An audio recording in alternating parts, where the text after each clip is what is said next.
નમસ્કાર વિદ્યાર્થી મિત્રો, કેમ છો? મજામાં? ધોરણ 11 સાયન્સ ભૌતિક વિજ્ઞાન પ્રકરણ નંબર 8 જેનું નામ છે ગુરુત્વાકર્ષણ એટલે કે ગ્રેવિટેશન. લાસ્ટ પ્રથમ લેક્ચરની અંદર આપણે પ્રસ્તાવનાની શરૂઆત કરેલી છે, જેની અંદર આપણે ચર્ચા કરી કે ગ્રહો કેવા કેવા પ્રકારે ગતિ કરે છે, જેનો ખ્યાલ અલગ અલગ વૈજ્ઞાનિકોએ તેના સંદર્ભ અનુસાર અને મોડલ અનુસાર આપેલા છે.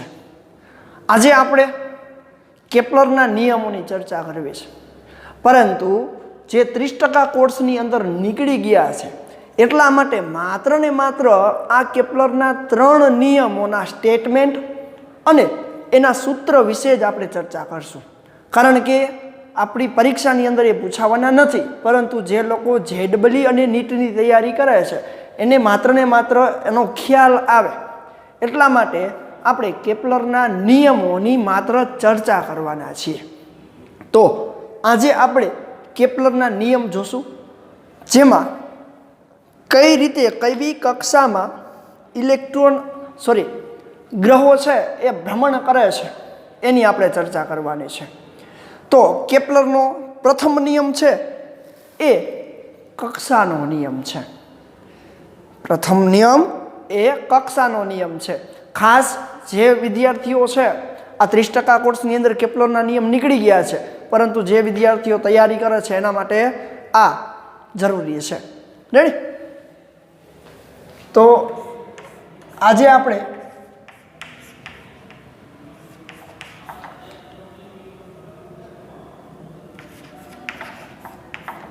કેપ્લરના નિયમોની ચર્ચા કરવાની છે.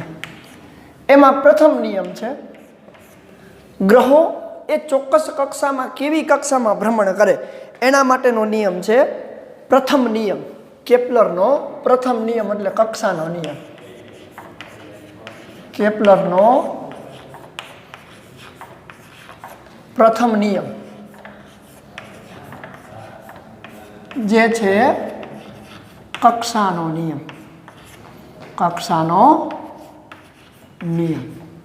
તો આગળ આપણે ચર્ચા કરેલી છે કે નિકોલસ કોપરનિકસે જેમ આર્યભટ્ટના સૂર્ય કેન્દ્રિતવાદ અનુસાર એનું મોડલ રજૂ કર્યું હતું ગ્રહોની ગતિ માટેનું, એની અંદર એને શું કીધું હતું કે એ વર્તુળાકાર કક્ષામાં સૂર્યને કેન્દ્રમાં રાખીને ભ્રમણ કરે છે. પણ કેપ્લર એવું કહે છે કે એ કોઈ એવી જ દીર્ઘવૃત્ત કક્ષામાં ગતિ કરશે જેના કેન્દ્રમાં સૂર્ય હોય. એટલે કે બધા જ ગ્રહો એવી દીર્ઘવૃત્ત કક્ષામાં ગતિ કરે છે કે જેમના કેન્દ્રમાં સૂર્ય હોય છે. આને કેપ્લરની કક્ષાના નિયમ તરીકે ઓળખીએ છીએ. કેપ્લરની કક્ષાનો નિયમ શું કહે છે? તો કે બધા જ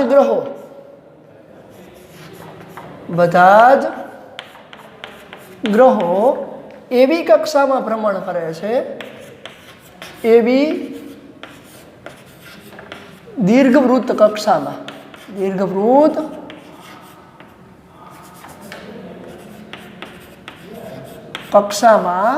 ભ્રમણ કરે છે,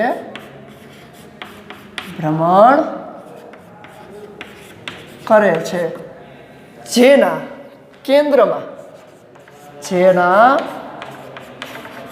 કેન્દ્રમાં સૂર્ય આવેલો હોય છે. એટલે કે સૂર્ય હોય છે. આ નિયમને કેપ્લરનો પ્રથમ નિયમ એટલે કે કક્ષાનો નિયમ તરીકે ઓળખવામાં આવે છે. તો બધા જ ગ્રહો એવી દીર્ઘવૃત્ત કક્ષામાં ભ્રમણ કરે છે કે જેમના કેન્દ્રમાં સૂર્ય આવેલો હોય. એટલે કે કેન્દ્રની અંદર સૂર્ય આવેલો હોય એનો મિનિંગ એવો થાય કે દીર્ઘવૃત્ત કક્ષા એટલે શું? આપને પ્રશ્ન એવો થાય. તો જેમ મેં તમને કીધું નિકોલસ કોપરનિકસે એવું કીધું હતું કે એ વર્તુળાકાર કક્ષામાં ભ્રમણ કરે, એની જગ્યાએ એના વિરોધાભાસ સ્વરૂપે કેપ્લર એવું કહે છે કે એ દીર્ઘવૃત્ત કક્ષામાં ભ્રમણ કરે.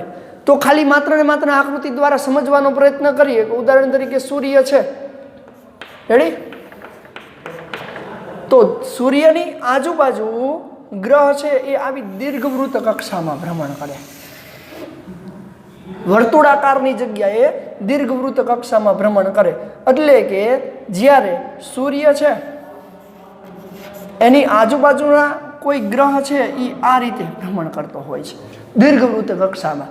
એટલે કે જો એમાંથી પસાર થતી અક્ષ હું દોરું તો આ અક્ષને દીર્ઘવૃત્ત અક્ષ કહેવાય. શું કહેવાય?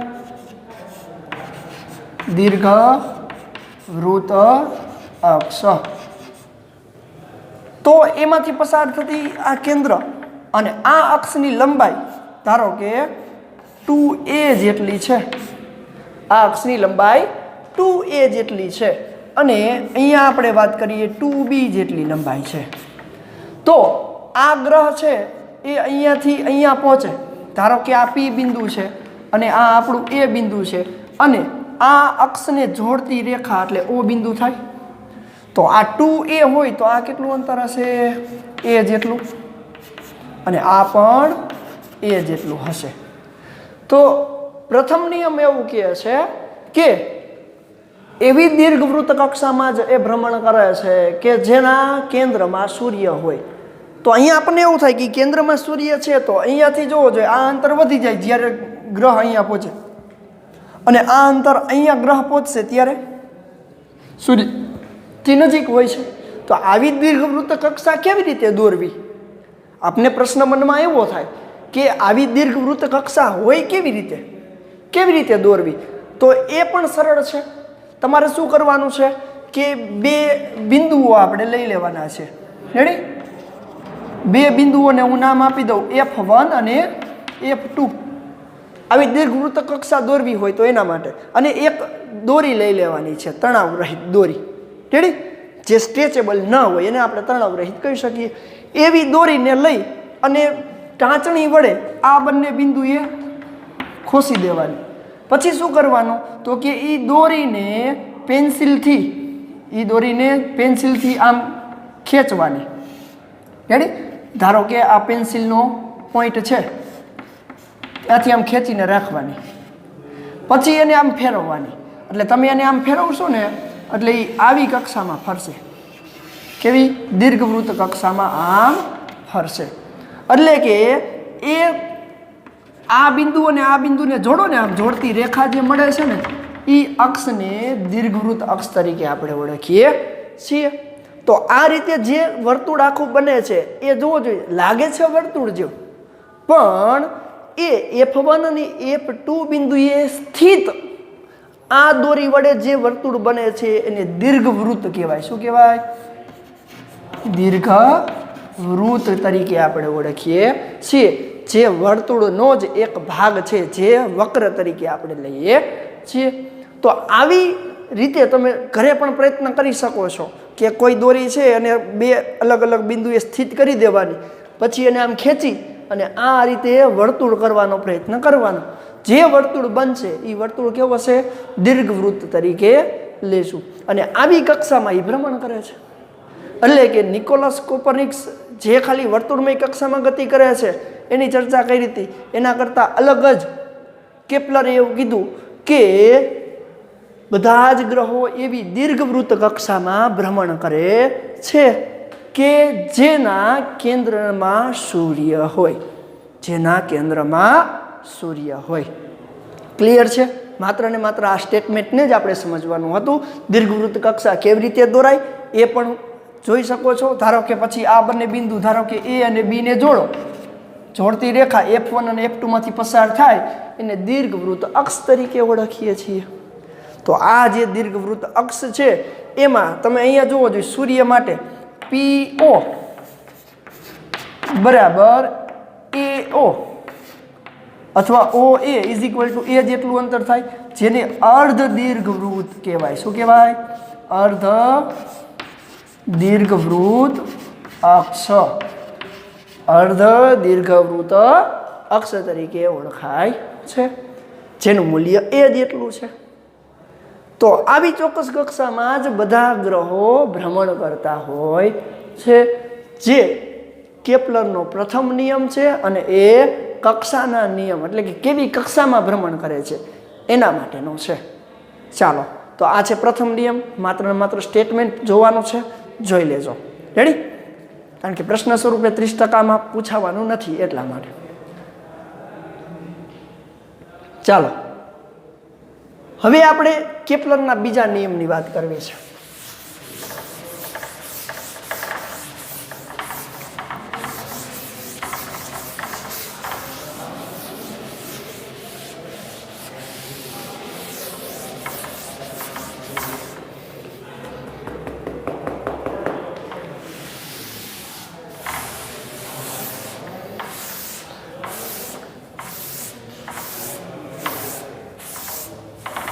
ચાલો કેપ્લરનો બીજો નિયમ, જેને આપણે કક્ષાના નિયમ તરીકે પહેલો નિયમ લીધો, એવી જ રીતે કેપ્લરનો બીજો નિયમ એ ક્ષેત્રફળનો નિયમ છે.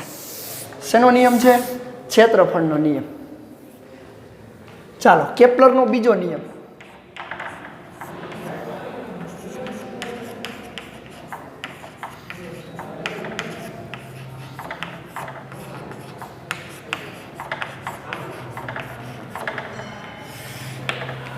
કેપ્લરનો બીજો નિયમ એટલે કે જેને આપણે ક્ષેત્રફળના નિયમ તરીકે ઓળખશું, જેને શું કહેવાય?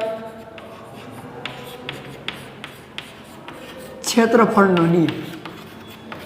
તો હમણાં આપણે વાત કરી કે કક્ષાના નિયમની અંદર કે બધા જ ગ્રહો એવી ચોક્કસ દીર્ઘવૃત્ત કક્ષામાં જ ભ્રમણ કરે છે જેના કેન્દ્રમાં સૂર્ય હોય. તો હમણાં જે આપણે આકૃતિ દોરી હતી એની અંદર જોવો જોઈએ, ઉદાહરણ તરીકે આ દીર્ઘવૃત્ત કક્ષા છે, રેડી? અને અહીંયા સૂર્ય છે, રેડી? હવે આપણે એવું વિચારીએ ક્ષેત્રફળના નિયમ પ્રમાણે કે જો નિયમ શું કહે છે તો કે અહીંયા રહેલા સૂર્યની વાત કરીએ તો કે સૂર્યની નજીક ગ્રહ છે પહોંચશે ત્યારે ઓછા સમયમાં ઝડપથી નીકળતો હોય એવું લાગે અહીંયાથી, અને એ જ સમયમાં જ્યારે ગ્રહ અહીંયા પહોંચે ત્યારે, તો હું એવી વાત કરું, ચાલો ડેલ્ટા ટી સમયમાં કોઈ એક ગ્રહ પી અહીંયા છે પી બિંદુએ અને પી ડેશ બિંદુએ પહોંચે ડેલ્ટા ટી જેટલા સમયમાં, આ રીતે આમ ભ્રમણ કરતાં કરતાં, તો ત્યારે એને આંતરેલું ક્ષેત્રફળ આટલું થશે. તો ડેલ્ટા ટી જેટલા સમયમાં એને આંતરેલું ક્ષેત્રફળ આટલું થયું, એટલે કે એ અહીંયાથી અહીંયા સુધી પહોંચી જાય છે. અને એટલા જ સમયની વાત કરીએ તો કોઈ ગ્રહ છે એ જ ગ્રહ સૂર્યથી દૂર હોય ત્યારની વાત કરવામાં આવે તો એ ડેલ્ટા ટી જેટલા સમયમાં માત્ર ને માત્ર આટલો જ ગતિપથ આંતરે છે. એટલે કે આટલી જે ચાપમાં આગળ આમ વધે છે, ધારો કે એને ક્યુ અને ક્યુ ડેશ બિંદુ નામ આપી દો. તો ક્ષેત્રફળનો નિયમ એવું કહે છે કે સૂર્યની આજુબાજુ ભ્રમણ કરતા દીર્ઘવૃત્ત કક્ષામાં આવા ગ્રહો સમાન સમયમાં સમાન ક્ષેત્રફળ આંતરે છે. સમાન સમયમાં સમાન એટલે કે એક સરખા સમયમાં આંતરેલું ક્ષેત્રફળ અચળ હોય છે. તો કે અહીંયા લખી શકાય એના નિયમ સ્વરૂપે દીર્ઘવૃત્ત કક્ષામાં ભ્રમણ કરતા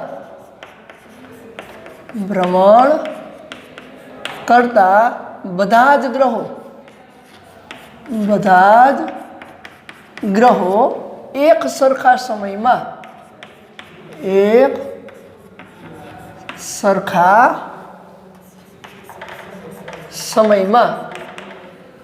સરખું ક્ષેત્રફળ સૂર્ય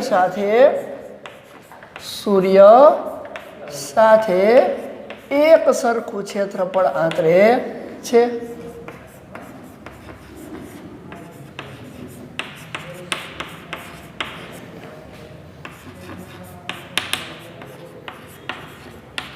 એનો મિનિંગ એક સરખું ક્ષેત્રફળ આંતરવું એટલે શું?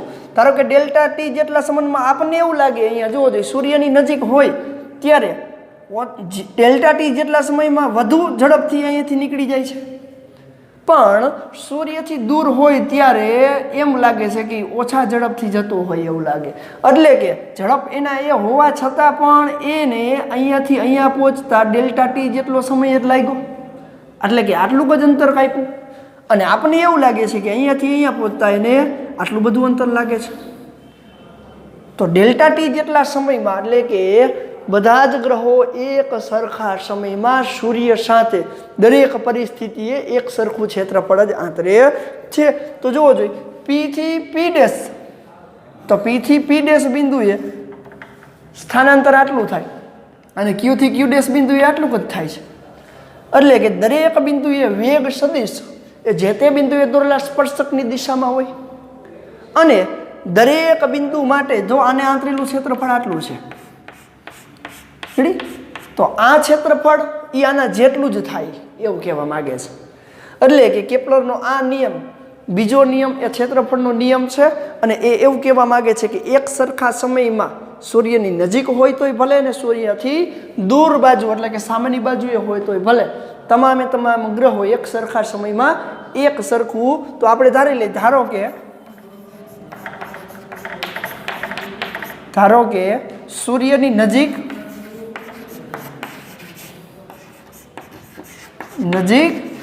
અને સૂર્યથી દૂર ડેલ્ટા ટી જેટલા સમયમાં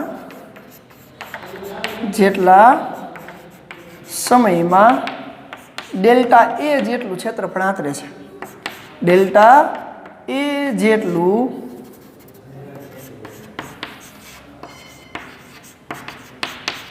ક્ષેત્રફળ આંતરે છે. માટે નિયમ પ્રમાણે ડેલ્ટા એ ના છેદમાં ડેલ્ટા ટી બરાબર અચળ.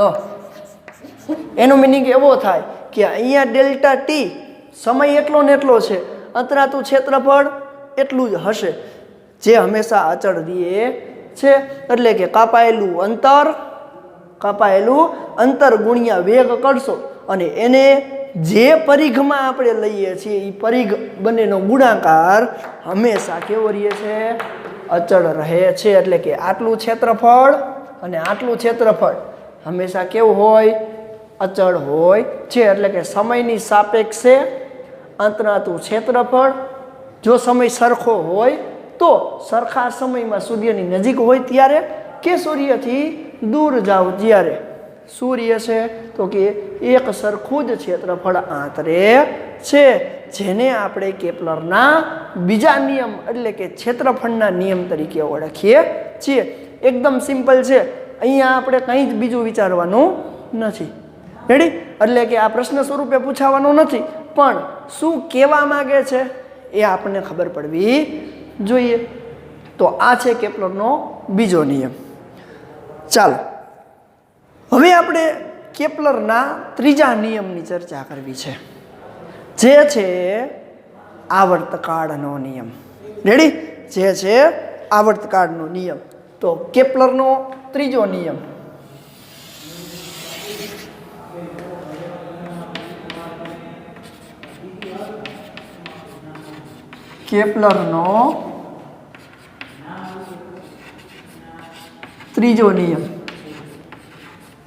એટલે કે આવર્તકાળનો નિયમ.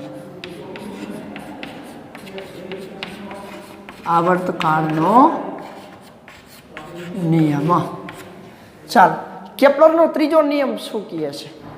તો કે દીર્ઘવૃત્ત કક્ષામાં ગતિ કરતા આવા ગ્રહો કે જે ચોક્કસ કક્ષામાં ભ્રમણ કરે છે, એટલે કે જે આવર્તકાળ ટી સાથે ભ્રમણ કરતા હોય એવા ગ્રહોનો આવર્તકાળ એની અર્ધ દીર્ઘવૃત્ત કક્ષાના ઘનના સમપ્રમાણમાં હોય. તો કેપ્લરનો આ ત્રીજો નિયમ એ આવર્તકાળના નિયમ તરીકે આપણે લઈએ છીએ. માત્ર ને માત્ર વ્યાખ્યાની વાત કરવા જઈએ તો કેપ્લરનો આ ત્રીજો નિયમ એટલે કે અર્ધ દીર્ઘવૃત્ત કક્ષામાં બધા જ ગ્રહો નો આવર્તકાળનો વર્ગ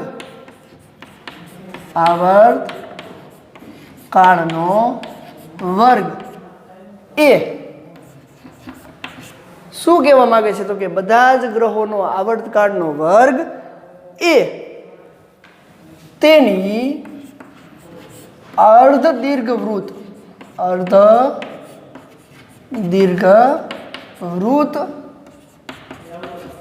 કક્ષાના ઘનના સમપ્રમાણમાં હોય છે, સમપ્રમાણમાં હોય છે. પછી કોઈ પણ ગ્રહ હોય એ ગ્રહનો આવર્તકાળ એનો વર્ગ એની અર્ધ દીર્ઘવૃત્ત, અર્ધ દીર્ઘવૃત્ત એટલે આપણને ખબર છે આ આખી જેને 2a હતું અંતર, તો અડધાની વાત કરીએ તો કેટલું થાય a જેટલું, તો એના ઘનના સમપ્રમાણમાં હોય છે. આ એનો નિયમ કહે છે. તો આપણે ધારી લઈએ, ચાલો ધારો કે કોઈ ગ્રહનો આવર્તકાળ, કોઈ ગ્રહનો આવર્તકાળ t છે અને અર્ધ દીર્ઘવૃત્તની લંબાઈ, અર્ધ દીર્ઘવૃત્તની લંબાઈ એ છે. તો કેપ્લરના ત્રીજા નિયમ પ્રમાણે શું કહી શકું? ટી સ્ક્વેર એટલે કે આવર્તકાળનો વર્ગ એ કોના? તો કે અર્ધ દીર્ઘવૃત્તના ઘનના સમપ્રમાણમાં હોય છે. અને આનો ઉપયોગ આગળ જતા આપણે જ્યારે પૃથ્વીની આજુબાજુ જે આપણો ઉપગ્રહ એટલે કે ચંદ્ર ચોક્કસ કક્ષામાં ભ્રમણ કરે છે અને એનો આવર્તકાળ આપણને ખબર છે 27.3 દિવસ છે, એની સાબિતી આ સૂત્ર પર આપણે લેશું. એટલે કે બધા જ ગ્રહો એના આવર્તકાળના વર્ગ અને અર્ધ દીર્ઘવૃત્ત અક્ષના ઘનના સમપ્રમાણમાં હોય છે. એટલે કે જો ચલની નિશાની કાઢીએ તો T square is equal to k into એનો ઘન, જ્યાં કે બરાબર સમપ્રમાણતા અચળાંક, સમપ્રમાણતા અચળાંક. હાલો એ સમપ્રમાણતા અચળાંકને હું કરતા બનાવ તો શું થશે? કે ઇઝ ઇક્વલ ટુ ટી સ્ક્વેરના છેદમાં એનો ઘન. હાલો ટી સ્ક્વેર એટલે સમયનો વિધેય છે, સમયનો વિધેય એટલે એનો એકમ, તો કે નો એકમ શું થશે? સમપ્રમાણતા અચળાંક કે નો એકમ. જો અહીંયા આપણે વાત કરીએ ટી સ્ક્વેર એ સમય સાથે, એટલે કે અત્યારે આપણે વાત કરીએ કે એ સમય છે એ વર્ષમાં છે, તો ટી સ્ક્વેર એટલે વર્ષ એટલે ઈયરનો સ્ક્વેર છેદમાં એ ઘન, જેને મીટરમાં લઈ તો મીટર ઘન થશે, જો કિલોમીટરમાં લઈએ તો કિલોમીટરનો ઘન. જો એસઆઈ એકમની અંદર વાત કરો તો શું થશે? સેકન્ડ સ્ક્વેર પર મીટર ઘન, સેકન્ડ સ્ક્વેર પર મીટર ઘન. એટલે કે અહીંયા ખાસ આ એકમને એટલા માટે તમને લખવાનું કહું છું કે આગળ જતાં આનો આપણે ઉપયોગ કરશું, ભલે ટેક્સ્ટ બુકમાં નથી આપ્યું રેડી. તો આ છે કેપ્લરના 3 નિયમો. પ્રથમ નિયમ એ કેવી કક્ષામાં ભ્રમણ કરે છે એના માટે. બીજો નિયમ છે એ એક સરખા સમયમાં એ સૂર્યની નજીક હોય તોય ભલે અને સૂર્યથી દૂર હોય તોય ભલે. નજીક હોય તો જાણે કે વધુ અંતર કાપતું હોય એવું લાગે, દૂર હોય ત્યારે ઓછું અંતર કાપે એવું આપણને ભાસ થાય છે, છતાં પણ સૂર્યના કેન્દ્ર બિંદુ સાથે એક સરખા સમયમાં એક સરખું જ ક્ષેત્રફળ આંતરે છે, જે છે ક્ષેત્રફળનો નિયમ એટલે કે બીજો નિયમ. અને કેપ્લરનો ત્રીજો નિયમ એટલે કે કેવા આવર્તકાળ સાથે અર્ધ દીર્ઘવૃત્ત કક્ષામાં ભ્રમણ કરે છે. એટલે કે બધા જ ગ્રહોનો આવર્તકાળનો વર્ગ તેની અર્ધ દીર્ઘવૃત્ત અક્ષના ઘનના સમપ્રમાણમાં હોય છે.